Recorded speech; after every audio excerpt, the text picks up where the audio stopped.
Hello students, welcome back to our channel. Students, in this video we are going to study about integrated circuits, which is an important topic from class 12th physics. What are integrated circuits? Earlier we used to have circuits which were bulky. Circuits used to contain components like resistors, capacitors, inductors, and they were very bulky. In fact, even to perform a very small operation, a large circuit was needed.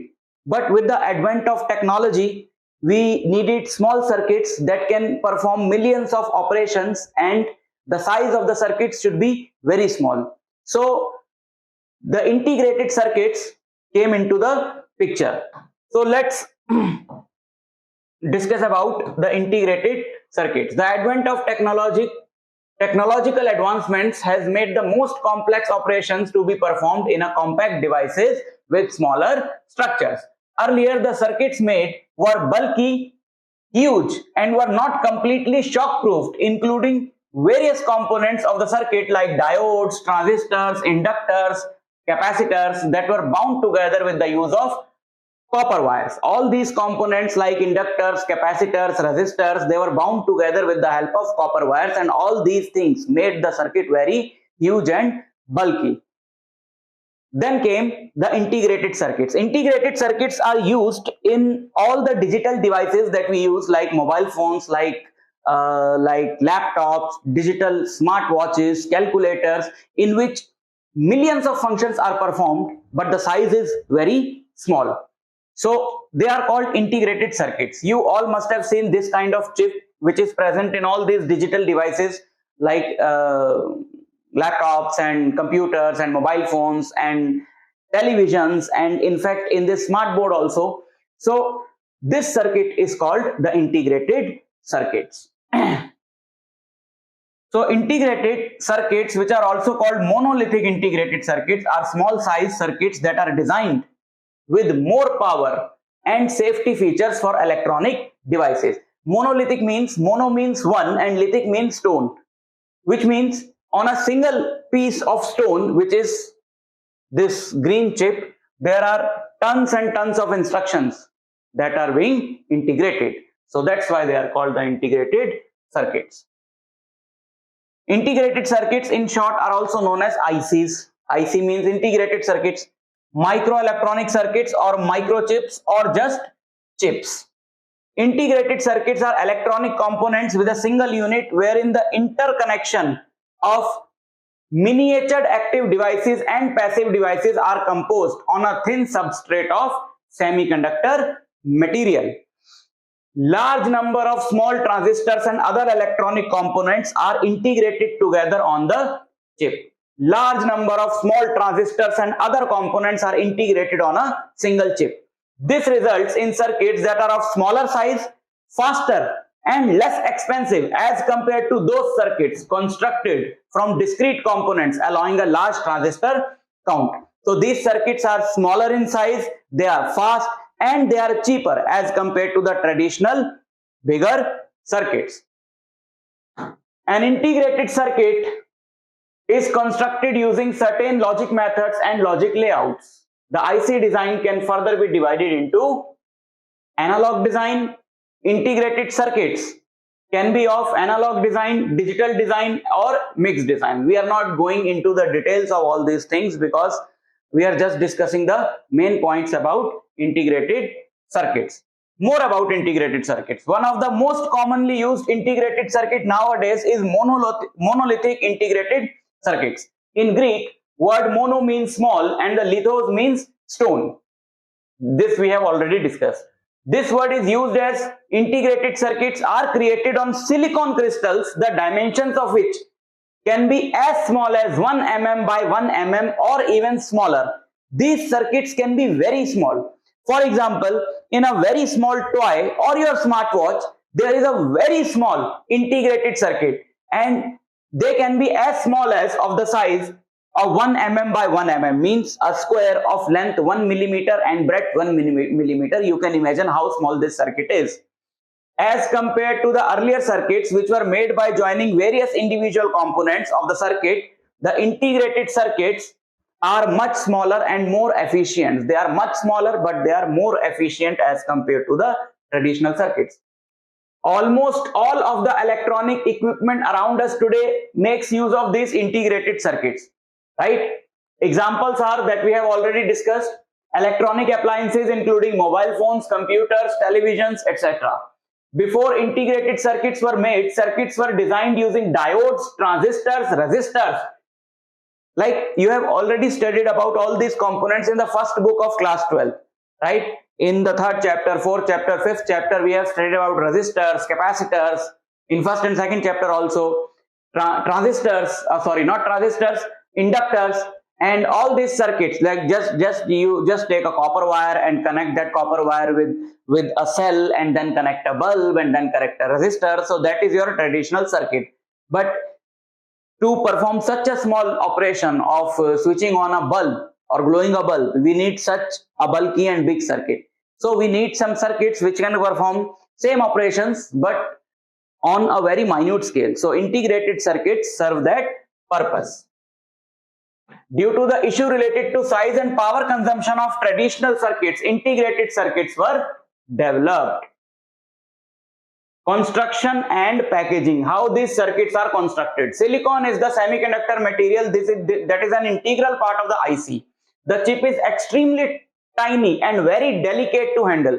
For this reason, they are bounded into a set of gold and aluminium wires and finally cast into a flat block of plastic and ceramic. So these circuits, these are the circuit. You can see these lines of gold and silver. These circuits and including these components, these are very delicate. So now they are integrated on a stone. That's why they are called the monolithic circuits. And this block, this flat block, the green colored block, the flat block is made up of plastic or ceramic to give them support. Size of an IC. The size of a typical IC varies between 1 square mm to 200 square mm. IC integration. The integrated circuits get their name as they employ different devices on the same chip. Integrated means to bringing all the things together, to joining them. So on the same chip, we have different components like ICs. IC is the integrated circuit, like the transistors, the PN junctions, the rectifiers, and all those things, right? The microcontroller is an IC that includes a processor, memory, interface, all in the same device. Scale of integration. Scale of integration means how many operations can be performed by an integrated circuit. The integration scale of an IC shows the number of components fitted in a standard size IC. The integration scale of an IC shows the number of components fitted in a standard size IC. In other words, the scale of integration is the density of components. It is classified as small scale integration or SSI. Small scale integration has transistor count of 1 to 10 and 1 to 12 logic gates number.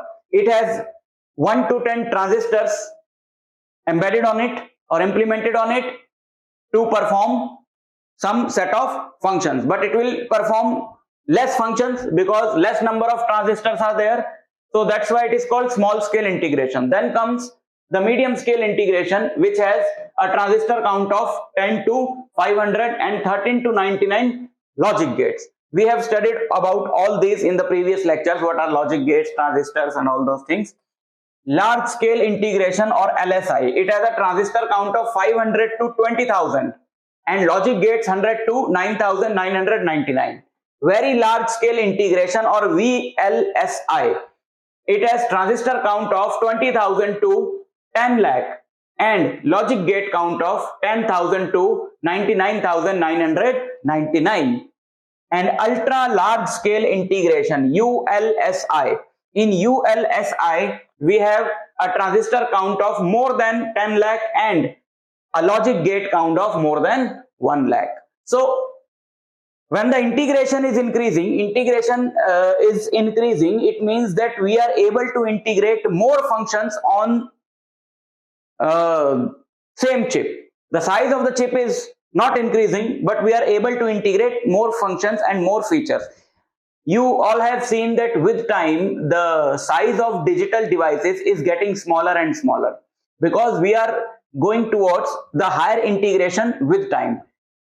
Initially, small scale integration was there. Now we are using the ultra large scale integration, which means we can have a transistor count of more than 10 lakh on a single chip of the same size, on which we used to have a transistor count of 1 to 10. So with such a large number of transistors, we can perform millions of operations without any significant increase in the size, or in fact we are decreasing the size but increasing the integration with time. Types of integrated circuits. Depending on the nature of its input signals, the integrated circuits can be divided into three types: analog integrated circuits, digital integrated circuits, and mixed circuits. Analog integrated circuits means which work on analog signals. An analog signal is a signal which is a continuous signal which carries the voltage values in continuous manner, and digital integrated circuits are circuits in which the signal is there in digital format, that is in two states, 0 and 1. We have discussed this in Boolean algebra wala lecture. Digital integrated circuits. These are the types of circuits that have input that are digital in nature. These circuits are used in computers. The inputs of these circuits are defined for two levels and not for a range of continuous values. These two levels are shown by 0 and 1. 0 for low state and 1 for higher state. Analog integrated circuits. Analog integrated circuits are also known as linear circuits. These analog circuits have inputs that are continuously variable in nature. These inputs are in the form of analog signals. The output signal that comes out as a linear function of the input signal. Linear or analog circuits are used in audio frequency and radio frequency amplifiers. Amplifier topic were also there in the same chapter, semiconductors. So because this is the last topic of the chapter and all the terms that have been used here were already discussed in the lectures of this chapter. So I am assuming that you are familiar with those terms. This type combines analog and digital principles. They function as digital to analog converters or analog to digital converters and clock or timing ICs. Common integrated circuits. Some of the most commonly used integrated circuits are logical gate integrated circuits. Logical circuits which provide a logical output based on the input signal. There can be multiple inputs but the output is single. We have already discussed this logical gate ICs, AND gate, OR gate, NOT gate, NOR gate, NAND gate, and the combination of those gates. Operational amplifiers has a differential input and a single-ended output, and voltage regulators provide a constant DC output irrespective of the changes in the input, like the Zener diode, special purpose diodes. Applications of integrated circuits. Integrated circuits are used as counters, used to count something, like used to count the currency notes. They are used as timers, they are calculator chips, microcontroller, clock chips, memory chips, temperature sensors. We all use these things in our daily lives. Okay, what are the advantages of integrated circuits? Integrated circuit की पहली advantage is lesser weight. A circuit that is built using integrated circuit usually weighs lesser than a circuit constructed with discrete circuits. Compact size. As opposed to the size of an integrated circuit with a discrete circuit, it is possible to construct a smaller circuit with the same functionality that we have just discussed by using integrated circuits. These have low power consumption. Integrated circuits are known to use lesser power as opposed to traditional circuits. Cheaper in cost. Integrated circuits typically require less material as compared to discrete circuits, thus reducing the cost. Increased reliability. Opposed to the digital circuit, integrated circuits have higher dependability due to their fewer connections, so they are reliable. Improved operating speeds. Integrated circuits operate at higher speeds due to their faster switching rates and lower power consumption. right? So these are the important points about the integrated circuits. Hope you understood all of them. I'll meet you in the next lecture. Till then, all the very